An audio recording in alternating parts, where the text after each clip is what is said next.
صلوات ربي وسلامه وبركاته عليه. أوصيكم وإياي بتقوى الله كما قال الله تعالى في محكم تنزيله: يا أيها الناس اتقوا ربكم الذي خلقكم من نفس واحدة وخلق منها زوجها وبث منهما رجالا كثيرا ونساء واتقوا الله الذي تساءلون به والأرحام إن الله كان عليكم رقيبا. asinzibwa mutufu okusinzibwa ye Allah subhanahu wa ta'ala, omulezi waffe awaniridde emyoyo gy'abalungi mu mmwe n'ababi. Tumusaba okusaasana emirembe ku mbaka Muhammad sallallahu alaihi wasallam na ku bonna abanaamugoberera tussa omulezi waffe lwalijjawo ensi ye. Musomo gwaffe nga bulijjo tukyali ku mutwe ogugamba nti ensangi zino abantu nga bavudde nnyo ku Allah.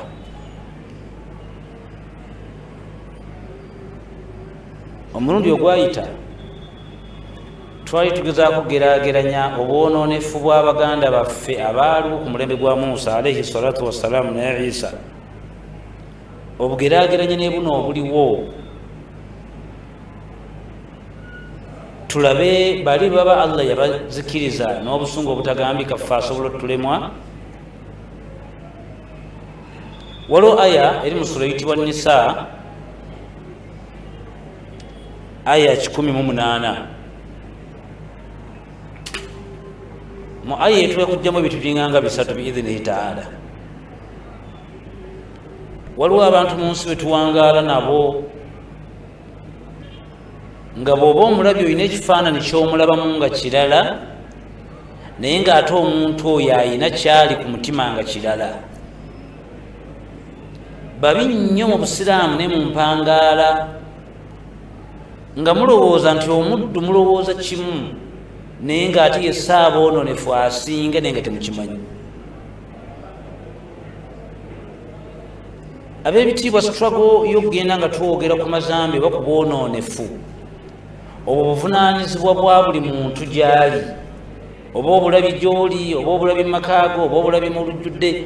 Okwogera ku kikyamu buvunaanyizibwa bwa buli kitonde, wabula era okulwanisa amazima era mu bantu bennyini abalimba oba abalaga nti balwanisa obwonoonefu bennyini ate badde emabega bawagira ebikolwa ebyo mu magezi, n'abamu bamaliriza avuddemu kigambo ensi n'emutegeera.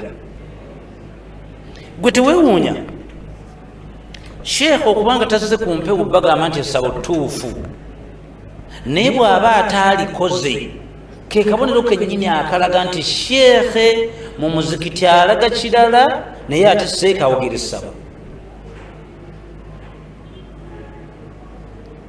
Ab'ebitiibwa, olwaleero sheekhe tusobola okutegeerera mu bikolwa byo ne tutegeerera omutima gwo n'omwoyo bwe kye guli.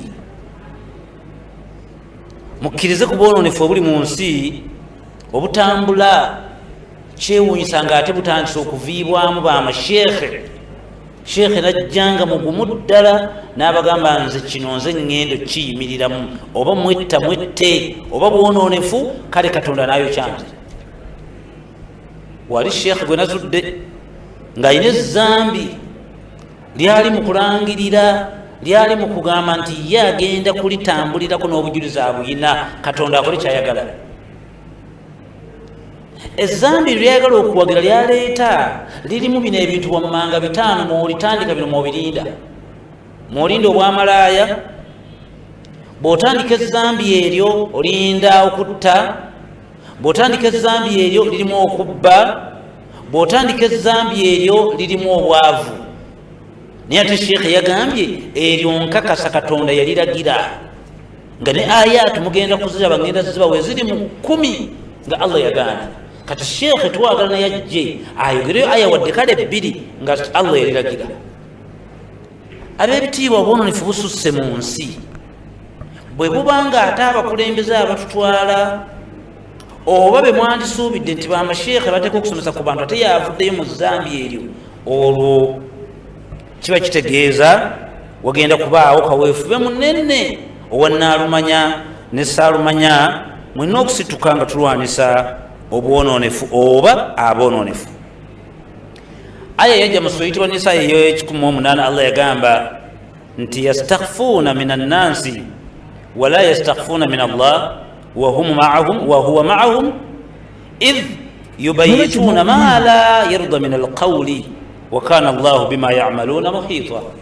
Suratu Nisaa aya 18 Allah yagamba nti mwekweka abantu, mutya bantu, amazambi gammwe n'ebikolwa byammwe ebibi mubikweka abantu, temwagala bantu babimanye. wala yastakhfuuna min Allahi wahuwa maahum, ne mugaana ate okukweka ebikolwa byammwe n'amazambi gammwe ne mugaana okubikweka Allah. wahuwa maahum idh yubayituun, oyo gwe mumanyi nti ate mu kiro yasigala alaba. Kubanga Allah lwaki aleeta ekigambo ky'ekiro, ebitonde bingi mu kiro bikita. Ono akagera akagamba nti ebiyita ekiro naye kabaka yeetikka. Ekitegeeza nti mu kiro abantu beekola ebintu bingi. Kwe kujjayo ekiro kino n'agamba nti mmwe mwekweka bantu, mutya bantu ne mutatyanze, temukimanyi nti n'ekiro nze mbaawo nga mbatunulidde bwe nti mu kiro ekyo ne mujja mukola ma la yarda min alqawli, bye mumanyi nti bye mukola bye mwogera binnakuwaza, ebigambo ebibavaamu binnyiza, embeera zammwe nze Allah wammwe zantama. naye wa kana Allahu bima ya'maluna muhita, mbakakasa nze omulezi wammwe byonna bye mukola, byonna bye mutambuza mbimanyi, era ewange biina fayiro. Ab'ebitiibwa obwononefu obutambula mu nsi ke bube nga bukoleddwa mu nzikiza, mulezi waffe abumanyi, kekibenga ekigambo ekyogerwa kale okitandise n'otakimalaayo, ne bw'oba okikwese n'ogamba nyegenyege, Allah avvuunula ekituufu ky'okwesa mu kifuba. Mulundi ogwayita nali ngezaako basomesa nembalaga nti kyannaku babanga abamanyi batansobola okuyingira mu mbeera y'okutambuza obwononefu, ate kibawaasi. Waliwo aya gye twasoma omulundi oguwedde nga tulaga nti Allah subhanahu wa ta'ala Abayisirayiri bamugamba nti nahnu abna'u Allah wa ahibba'ahu, ffe tuli baana ba Katonda era tuli baagalwa be. Allah subhanahu wa ta'ala Isa alayhi salatu wassalam bwe yali yennyini yeeyanjula mu maaso g'abantu yaga nti inni abdullah, nze ndi Muyisirayiri naye siri mwana wa Katonda, nze ndi muddu wa Allah. Atani alkitaba waja'alani nabiyya, ampadde ekitabo era anfudde nabbi. Waja'alani mubarak, enkizo gye nnyina mu mmwe nti anfudde nga ndi wa mukisa. Wa awsani bisala wazakata ma dumtu hayya.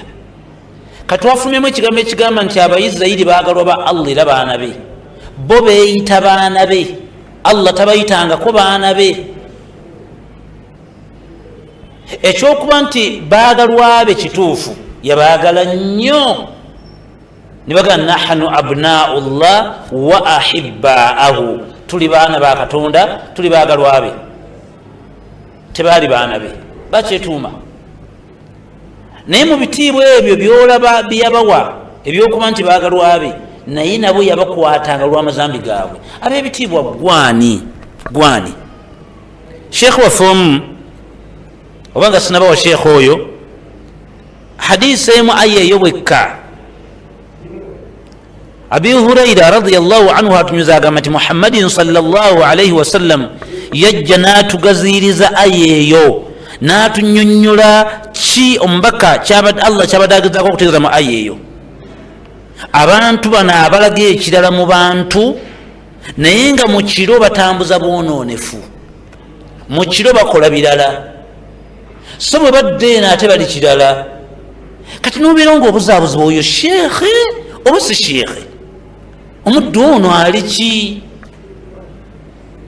waliwo n'omulamwa oba omutwe ogugamba nti dhammi dhil wajahaini dhammi dhil wajahaini obubi n'obulabe obuli mu muntu atambuza amagulu abiri ng'eno alinnya eno nga neno alinnya eno oba alina ebyenya ebibiri ng'eno mbwa sheekhe gyali naye ng'ate mukozi wa bulokole obubi n'obulabe obuli mu muntu alina amagulu abiri ng'eno alwanirirayo eddiini neno alwanirirayo ekiri ku kifuba ekituufu kivaayo mbaka yasoma hadisi giwulire ya Abi Huraira radiyallahu anhu qala yaga tajiduna nnansa maadina mugenda kusiŋŋaana gye munajjeeyo mu maaso ebibinja by'abantu ng'abantu balinganga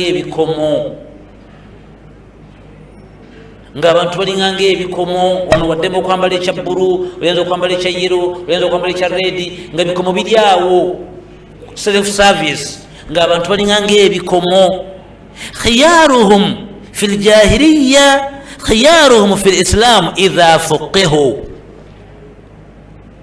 eyali omulungi ennyo nga tannaba kusiramuka era bwasiramuka obulungi bwe bweyongera bweyongezi naye ono ekyokuba nti wadde musiraamu naye nga mu bubi temwekuunya ayinza okubeera mu busiraamu nga mubi nnyo okusinga abakufaalu so oli eyava mu kufaalu n'asiramuka nga yajja n'obulungi bwe ng'akyali mu kufaalu oyo obulungi bwe bweyongera bweyongezi naye ate waali nga musiraamu naye nga mubi ng'obubi bwe agenda kwokebwa muliro ng'obubi bwe bukula bukuzi nga sheekhe naye nga mubi okusinga omufaaza agamba nti khiyaruhum fi ljahiliya ng'akalungi ke yayina ng'akyanywa omwenge khiyaruhum fi lislaamu idha fuqihu bwasiramuse ate akalungi kali ne keekubisamu emirundi nga 10 ne munyumirwa kyekigambo lumu mbaka kyeyagamba Abubakar ne Umar daga nti inna khiyaruhum obulungi bwe tubafunyemu kanu abnaul kufar mwali baana babapita naye bakitamwe bawasa bulungi okuwasa kwabwe okulungi bantu mmwe mutuyambye nnyo bwe mwasiramuka olaba abawanya empisa zebajja nazo kati abaddu mwe bali mu umma nga ne sheekhe mulamba omukulu wa ttwalo ba disirikaazi nga mubi nnyo ng'omufaaza mulungi nga singa omufaaza oyo asiramuka ajja kutaasa umma okusinga omukulu w'ettwalo ono kati Sallallahu Alaihi Wasallam yagamba watajiduna khiyara nnansi fi hadha shaan atujja kusiŋŋaana ku mulembe guno abantu boolaba boyita nti balungi ashaddahum lahu karahiyatun hatta yaqa fihi ng'ate abantu abo babi nnyo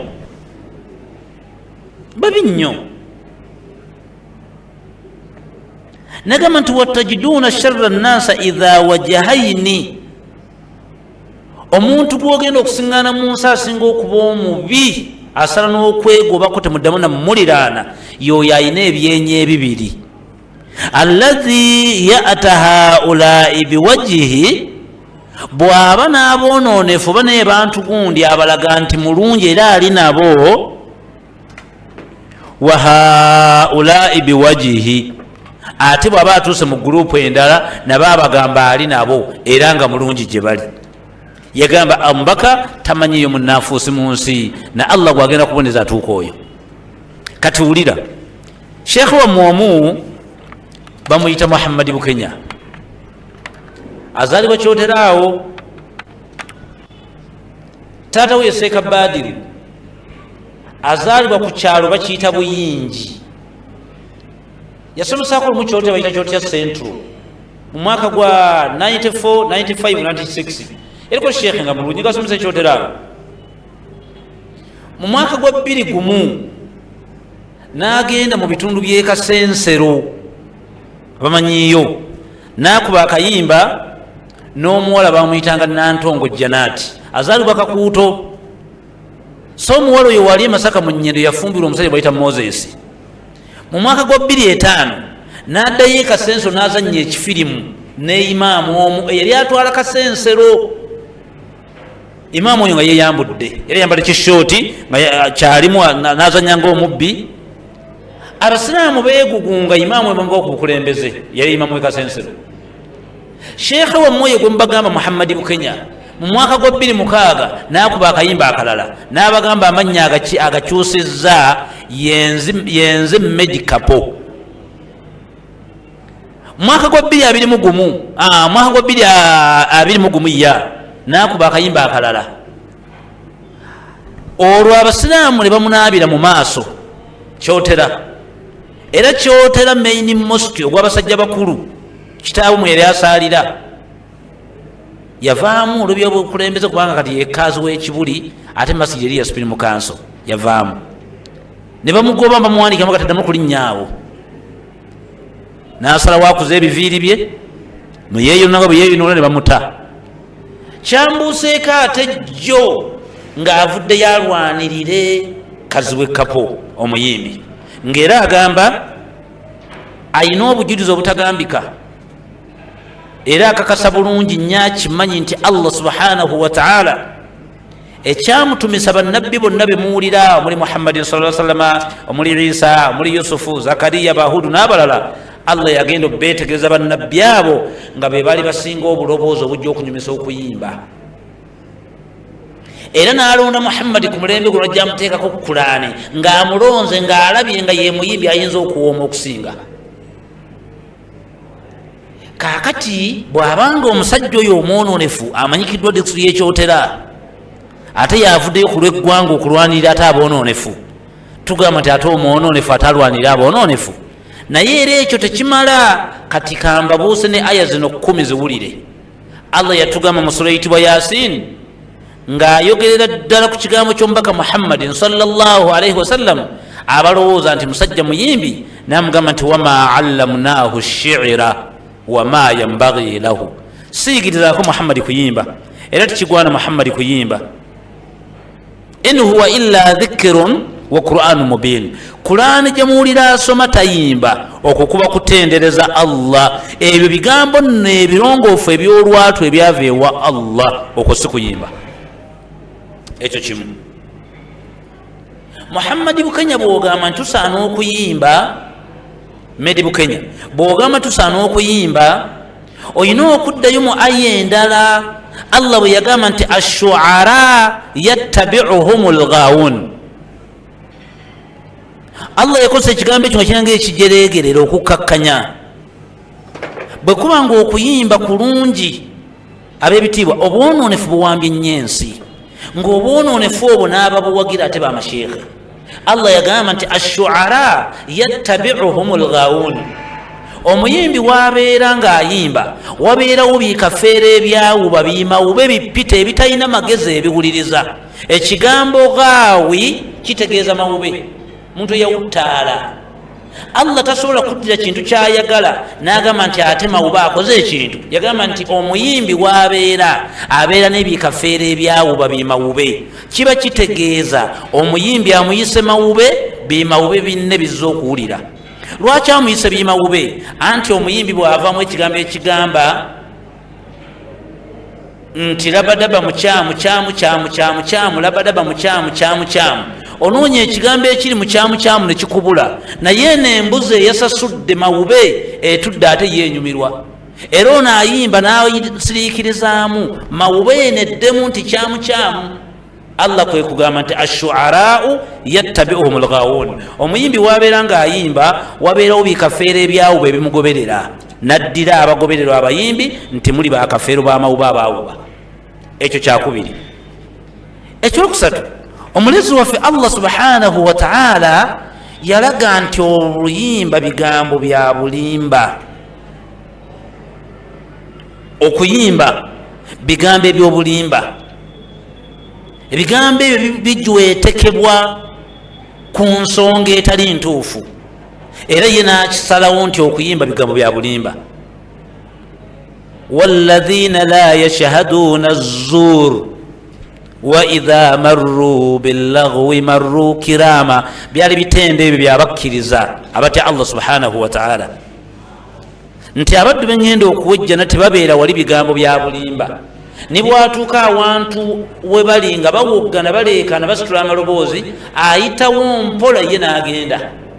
Lwaki abiyita ebigambo by'obulimba? Kubanga bizze mu statement nnyingi nga tubiwulya nga birimba. Ng'oli okubuuza nti maama w'abaana yaani, tata w'abaana yaani, abonaabona bakusibye yaani, byoddamu ebyo batoddamu butuufu bigambo by'obulimba. Ab'ebitiibwa Allah subhanahu wa ta'ala yabuuza mu ssula emu n'agamba nti wa mina nnansi, mu nsi mulimu omuteeko gw'abantu, man yashtari lahu alhadith, bagenda mbagula ebigambo by'obulimba. Bagula bufurashi, agula CD, ayinza okugula ka memory card naye nga kagendeddeko amawulire ag'obulimba.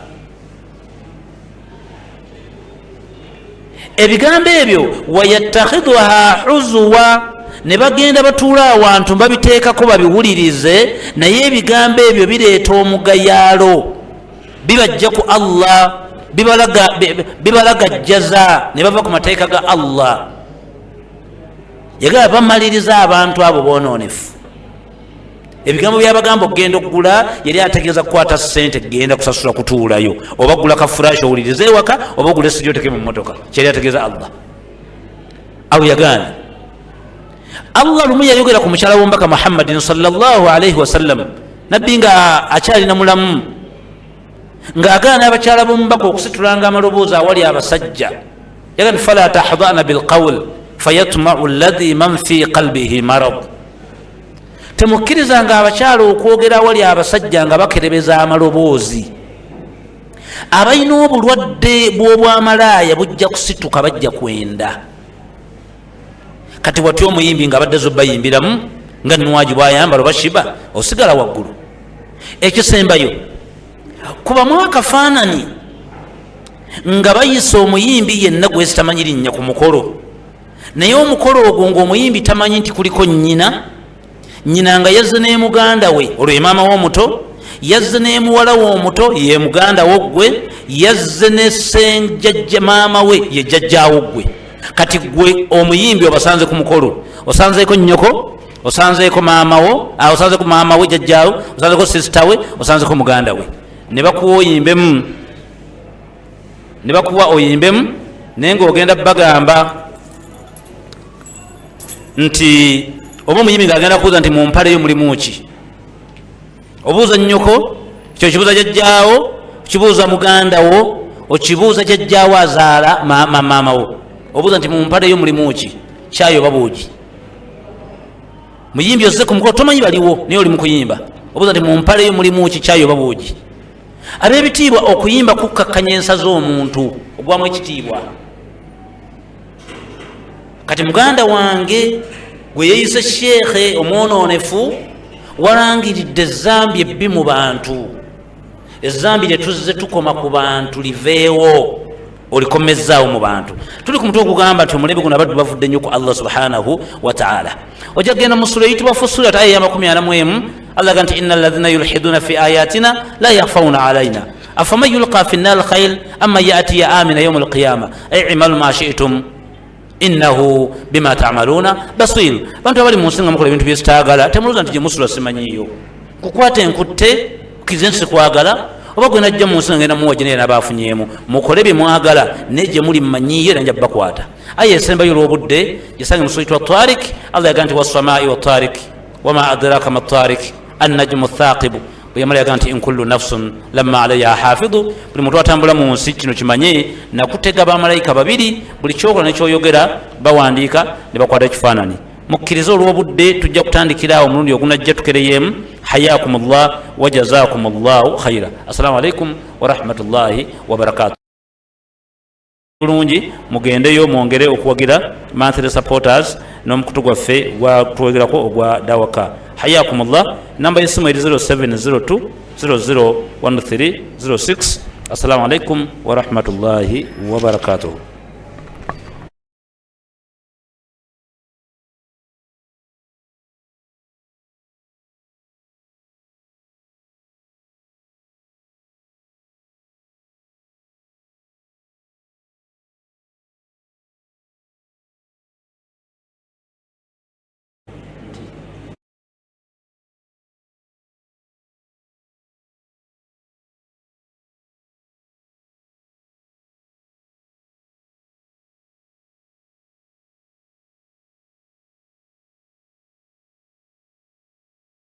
Nolwekyo n'okuyimba kukkirizibwa 100 mu Busiraamu singa byoyimbako Obusiraamu tebwabigaana.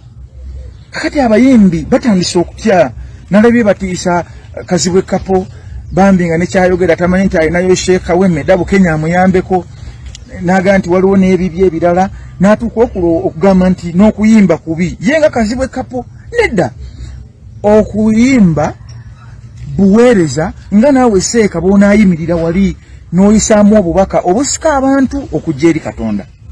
Kakati Kazibwe Kapo bw'agamba nti omulimu si gwa jjajjaawo eri abatiisatiisa abantu okubagoba ku mirimu gyabwe, so ng'okukola n'okunywerera ku mirimu kirungi mu Busiraamu.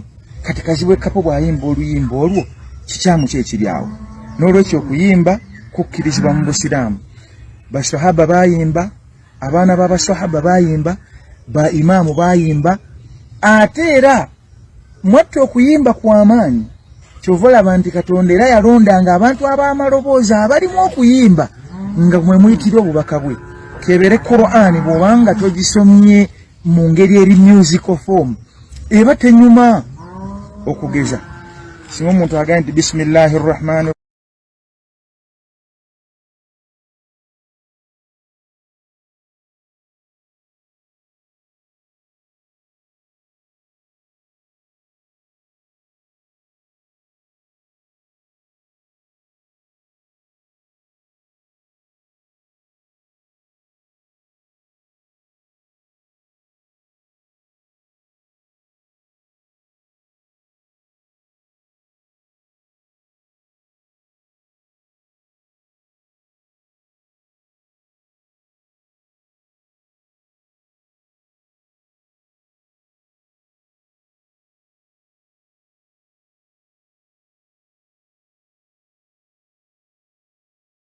eyasoose n'esembyeyo ogenda n'eriwa. Iyyaka na'budu wa iyyaka nasta'in.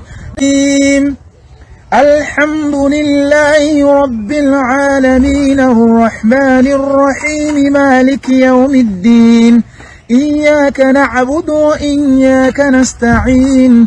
اهدنا الصراط المستقيم صراط الذين أنعمت عليهم غير المغضوب عليهم ولا الضالين.